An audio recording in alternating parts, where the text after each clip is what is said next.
Ito po ang kanyang ceiling view sa gitna, sa may pinaka mini sala. Ayan po ang kanyang cabinet.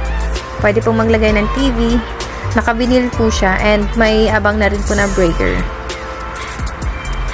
Yan. Ito po yung first room. Ito naman po na pinto is sa main door po ito. Naka-panel door po siya.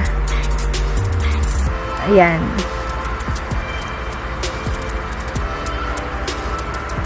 Main door.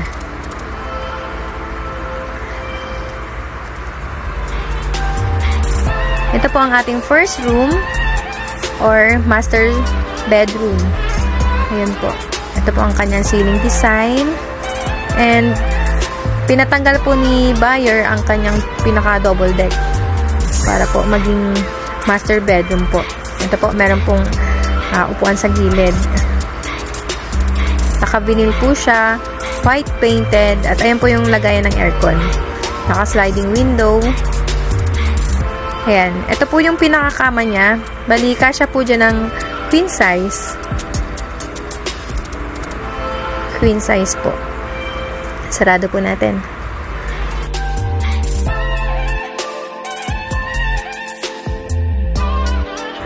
Ayan. Aircon type po.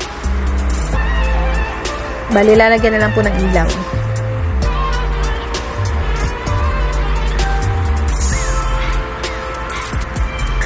Ayan.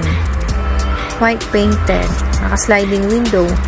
Ayan po ang kanyang view kapag nakasarado po ang ating pintuan sa ating master's bedroom.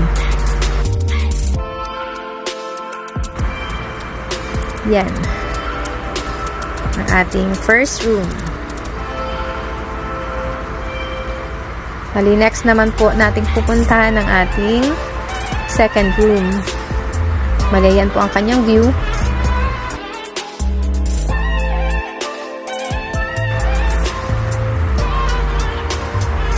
Naka-panel door din po ang ating second room.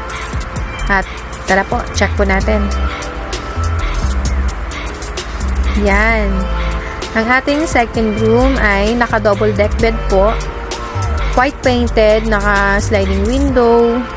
Meron din pong hagdan. Naka-vinyl na rin po yan, up and down.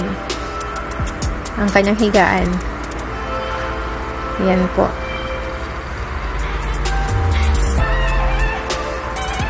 Ayan, white painted, aircon type.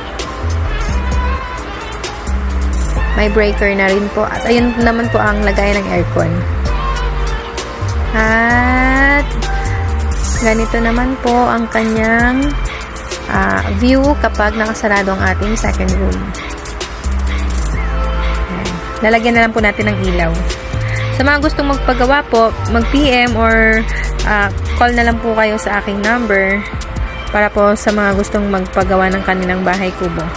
Ito po ang exit door or back door para po sa ating gagawing kitchen or CR. Ayan siya. Extension.